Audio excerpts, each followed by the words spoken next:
नमस्कार। आकाशवाणी जयपुर अजमेर से प्रस्तुत है प्रादेशिक समाचार।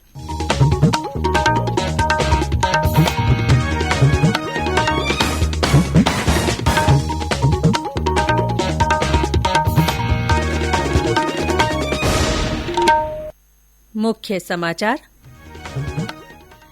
कृषि और किसान कल्याण मंत्री नरेंद्र सिंह तोमर ने किसान भागीदारी प्राथमिकता हमारी अभियान का उद्घाटन किया। औषधि महानियंत्रक ने 6 से 12 वर्ष के बच्चों के लिए कोवैक्सीन टीके के आपात उपयोग को मंजूरी दी।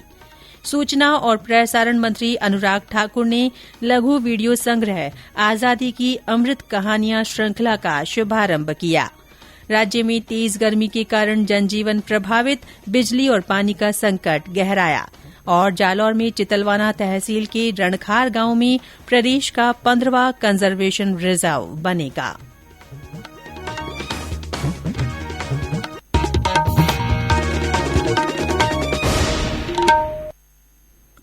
समाचारों के साथ मैं रितिका गुप्ता। और अब समाचार विस्तार से। किसान भागीदारी प्राथमिकता हमारी अभियान के तहत देश भर के विज्ञान केंद्रों पर आज किसान मेलों का आयोजन किया गया। कृषि मंत्री नरेंद्र सिंह तोमर और कृषि राज्य मंत्री कैलाश चौधरी ने वर्चुअल माध्यम से किसानों के साथ संवाद किया। इस अवसर पर श्री तोमर ने कहा कि सरकार के सभी मंत्रालय देश के विकास में लगातार काम कर रहे हैं। इस अवसर पर किसानों ने आय में वृद्धि के बारे में अपने अनुभव साझा किए। मेले में केंद्र और राज्य सरकारों की योजनाओं के बारे में किसानों को बताया गया। प्रगतिशील और नवोन्मेषी किसानों की सुविधा के लिए छोटे और मझोले किसानों के वास्ते प्राकृतिक खेती को बढ़ावा देने के उद्देश्य से प्रदर्शनी लगाई गई। आजादी का अमृत महोत्सव के अंतर्गत 1 सप्ताह तक चलने वाला ये अभियान कल शुरू हुआ था, जो 30 अप्रैल तक चलेगा। प्रदेश के कृषि विज्ञान केंद्रों पर किसान भागीदारी प्राथमिकता हमारी अभियान के तहत कृषि मेले लगाए गए। दौसा में आयोजित मेले में सांसद जसकौर मीणा मुख्य अतिथि रहीं। कार्यक्रम में जैविक और प्राकृतिक खेती पर कार्यशाला का आयोजन किया गया। इस दौरान जैविक खेती करने वाले किसानों को सम्मानित भी किया गया। जसकौर मीणा ने इस अवसर पर कहा कि किसानों को हर क्षेत्र में सक्षम बनाने के लिए केंद्र सरकार उनकी आय बढ़ाना चाहती है। झालावाड़ में इस मौके पर किसानों को सम्मानित किया गया और प्रदर्शनी लगाई गई। करौली जिले के हिंडौन सिटी में भी किसान मेला आयोजित किया गया, जिसमें किसानों ने बढ़ चढ़कर भाग लिया। विदेश मंत्री डॉक्टर एस जयशंकर ने कहा है कि यूक्रेन संघर्ष पर भारत का स्पष्ट रुख है कि संघर्ष तुरंत बंद होना चाहिए और कूटनीति और वार्ता के जरिए समस्या का समाधान निकाला जाना चाहिए। आज नई दिल्ली में विदेश नीति सम्मेलन रायसीना संवाद को संबोधित करते हुए डॉक्टर जयशंकर ने कहा कि यूक्रेन संघर्ष पूरे विश्व के लिए चिंता का विषय है। एक प्रश्न के उत्तर में विदेश मंत्री ने कहा कि एशिया कई तरह की चुनौतियों से जूझ रहा है, जिसका असर शासन व्यवस्था पर पड़ता है। उन्होंने कहा कि अफगानिस्तान में 1 साल से भी कम समय में समूचे देशवासियों के अधिकारों का हनन किया गया। डॉक्टर जयशंकर ने सभी से विश्वास और हितों के बीच संतुलन बनाए रखने का आह्वान किया। औषधि महानियंत्रक ने 6 से 12 वर्ष आयु वर्ग के बच्चों के लिए भारत बायोटेक द्वारा विकसित कोविड टीका कोवैक्सीन के आपात उपयोग को मंजूरी दे दी है। 5 से 12 वर्ष की आयु के बच्चों के लिए कार्बेवैक्स को भी आपातकालीन इस्तेमाल की अनुमति दी गई है। केंद्रीय स्वास्थ्य मंत्री डॉ मनसुख मांडविया ने एक ट्वीट में कहा कि औषधि महानियंत्रक ने 12 साल से अधिक आयु के किशोरों के लिए जायकॉव डी को भी मंजूरी दी है। सूचना और प्रसारण मंत्री अनुराग ठाकुर ने आज ओटीटी प्लेटफॉर्म नेटफ्लिक्स के सहयोग से एक लघु वीडियो संग्रह आजादी की अमृत कहानियां श्रृंखला का शुभारंभ किया।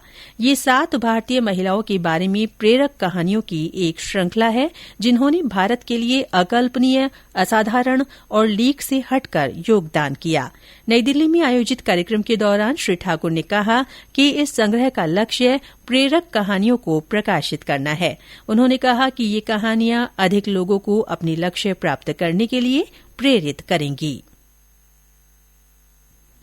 खेलो इंडिया युवा खेल 2021 का आयोजन इस वर्ष 4 से 13 जून तक किया जाएगा। युवा मामलों और खेल मंत्री अनुराग ठाकुर ने खेलों की तैयारी की समीक्षा करने के लिए आयोजन और समन्वय समिति की बैठक में हरियाणा के मुख्यमंत्री के साथ वर्चुअल माध्यम से विचार विमर्श किया। श्री ठाकुर ने कहा कि खेलो इंडिया युवा खेल में नए विचारों के साथ काम किया जाना चाहिए, जिससे पूरे देश में हरियाणा को लेकर और चर्चा हो। केंद्र सरकार के खेलो इंडिया कार्यक्रम के तहत सीकर के जिला स्टेडियम में 4 करोड़ की लागत से बनने वाले इंडोर स्टेडियम का आज सांसद सुमेधानंद सरस्वती ने शिलान्यास किया। सांसद ने जिले को इंडोर स्टेडियम की सौगात देने पर प्रधानमंत्री और खेल मंत्री का आभार प्रकट किया। उन्होंने कहा कि जिले में खेलों को बढ़ावा देने के लिए तहसील में खेल केंद्र बनाए जाएंगे। इस अवसर पर जिले के अंतर्राष्ट्रीय खिलाड़ियों का सम्मान किया गया। ये समाचार आकाशवाणी जयपुर अजमेर से प्रसारित किए जा रहे हैं। समाचार अभी और भी हैं, उससे पहले ये संदेश। कंपटीशन की अगर आप कर रहे हैं तैयारी, तो उनके लिए ऑल इंडिया रेडियो पर हम लाए हैं अभ्यास, एक ऐसा कार्यक्रम जिसमें आप पूछेंगे सवाल व्हाट्सएप नंबर 9289094044 पर, या फिर ईमेल करेंगे abhyas.airnews@gmail.com पर, और हमारे विशेषज्ञ देंगे इसका जवाब। इस बार का विषय है सोशियोलॉजी। सवाल भेजने की अंतिम तारीख है 27 अप्रैल। आपका अभ्यास हमारा प्रयास।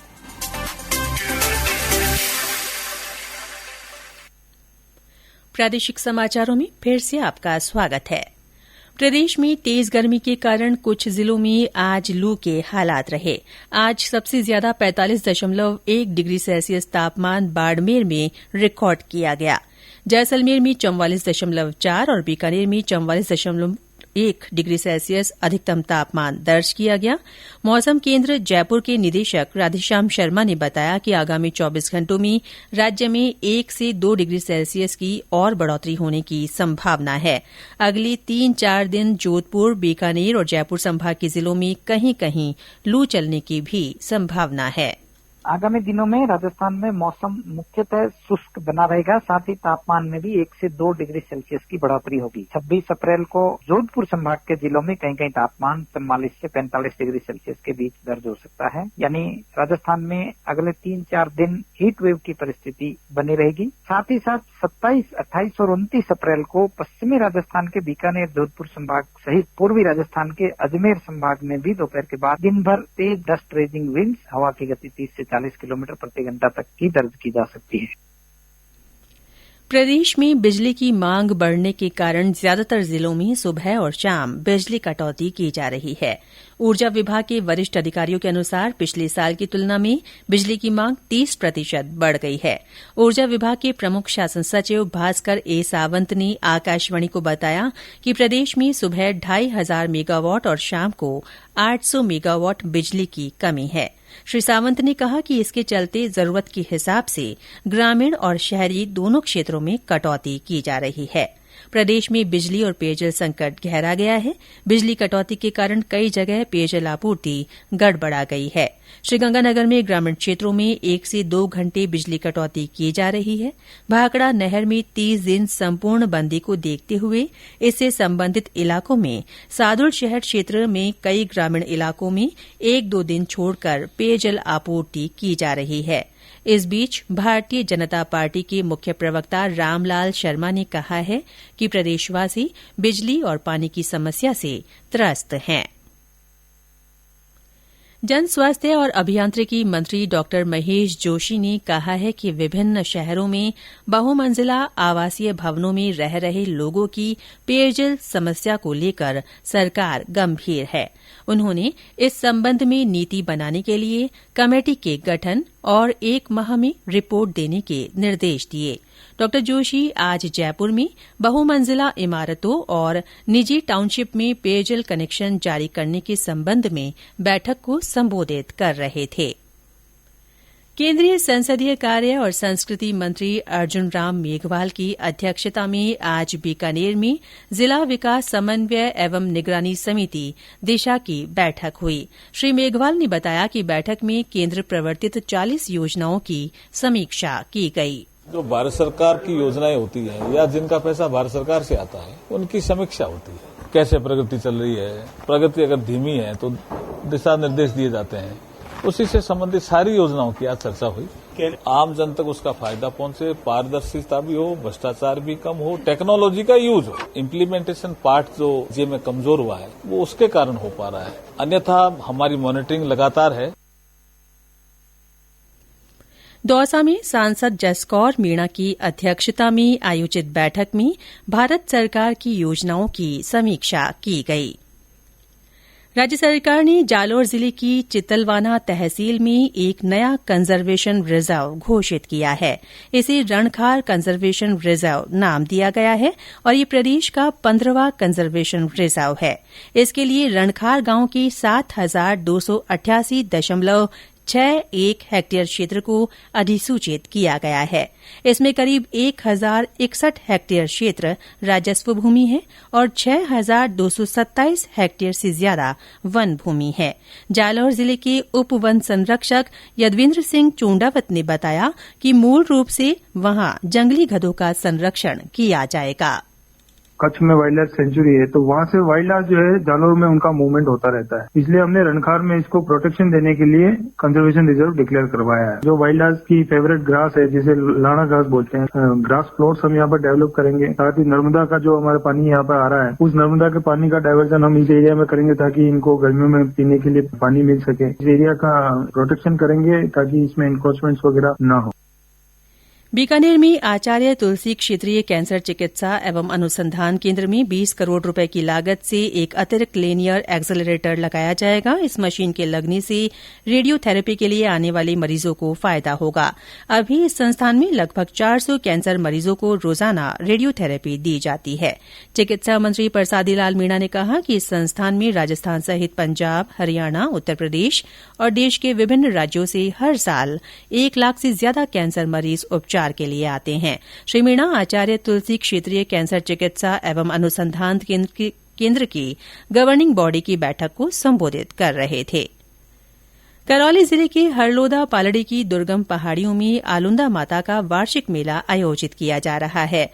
ग्रामीण परिवेश में श्रद्धालु माता के जयकारों के बीच ध्वजा लेकर पहुंच रहे हैं। श्रद्धालुओं में आलुंदा माता के प्रति अटूट आस्था बनी हुई है। मेले के दौरान दंगल का आयोजन भी किया गया।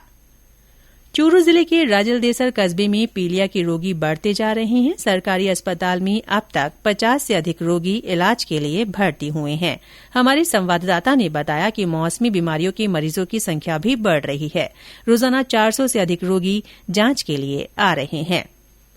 उत्तर पश्चिम रेलवे के सिग्नल और दूरसंचार विभाग ने पिछले वित्त वर्ष में सर्वाधिक 30 स्टेशनों पर इलेक्ट्रॉनिक इंटरलॉकिंग की आधुनिक सिग्नल प्रणाली लगाई। मुख्य जनसंपर्क अधिकारी कैप्टन शशि किरण ने बताया कि सिग्नल प्रणाली में आधुनिकीकरण के तहत लाइन क्षमता बढ़ाने के लिए 4 इंटरमीडिएट ब्लॉक सिस्टम IBS भी स्थापित किए गए।